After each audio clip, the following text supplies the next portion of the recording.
కాకినాడ రామారావుపేటలో వేయించేసిన శ్రీ అన్నపూర్ణ సమేత విశ్వేశ్వర స్వామివారి ఆలయంలో మహాశివరాత్రిని పురస్కరించుకుని ఆలయం భక్తులతో కిక్కిరిసింది. తెల్లవారుజాము నుండి పెద్ద సంఖ్యలో భక్తులు ఆలయానికి విచ్చేసి స్వామివారిని దర్శించుకుని పూజలు చేశారు. ఆలయ అర్చకులు కామేశ్వర్ శర్మ, రాంబాబు శర్మలు స్వామివారికి పంచామృత అభిషేకాలు, విశేష పూజలు శాస్త్రోక్తంగా జరిపించారు. పెద్ద సంఖ్యలో తరలివచ్చిన భక్తులతో ఆలయ పరిసరాలు కిక్కిరిశాయి.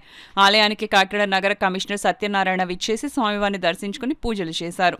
ఆలయానికి విచ్చేసే భక్తులకు ఎలాంటి అసౌకర్యం కలగకుండా ఆలయ ధర్మకర్తల మండలి, ఆలయ executive officer Srinivasa Ramachandrarao, chief festival officer Srinivasarao అన్ని ఏర్పాట్లు చేశారు. ఈ సందర్భంగా నగర కమిషనర్ సత్యనారాయణ మాట్లాడుతూ నగరంలో పండుగ వాతావరణంలో మహాశివరాత్రి వేడుకలు జరుగుతున్నాయన్నారు. ఆలయ ఎగ్జిక్యూటివ్ ఆఫీసర్ శ్రీనివాస రామచంద్రరావు వివరాలను వెల్లడించారు. ఈ కార్యక్రమంలో ఆలయ చైర్మన్ లక్కోజు లావణ్య, ధర్మకర్తలు కొండపల్లి దేవి శ్రీనివాస్, గునుపూడి శైలజ, చిప్పాడ సునీత, కొండపల్లి ఉమాశంకర్, పాలెపు నాగమల్లేశ్వరరావు, సామంతుల నాగేంద్ర ప్రసాద్, పాపిరెడ్డి భాస్కర్రావు, అంపిరాల శ్రీనివాస్ పెద్ద సంఖ్యలో భక్తులు, మహిళలు పాల్గొన్నారు. మహాశివరాత్రి ఉత్సవం చేసుకుంటున్నాము.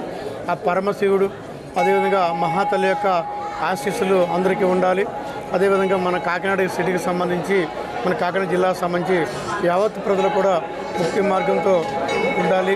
వారి ఎల్లవేళలో కూడా ఆయుష్ ఆరోగ్యంతో వర్ధిల్లాలని, ఆ పరమేశ్వరుని యొక్క ఆశీస్సులు, ఆ మహాతల్లి యొక్క ఆశీస్సులు అందరూ ఉండాలని, అదేవిధంగా మరి అందరూ కూడా ముక్తి మార్గంలో పయనిస్తున్నందుకు వారికి నేను అభినందన తెలియజేసుకుంటున్నాను.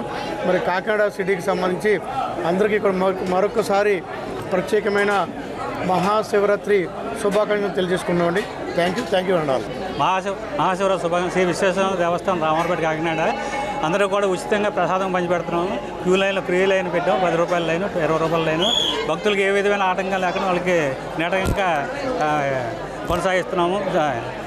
క్యూ లైన్లో వాటిలో కూడాను ఉచిత ప్రసాదాలు అన్నీ కూడా మాకు భక్తులు కూడా సహకరిస్తారు. ధర్మకర్తల మండలి కూడా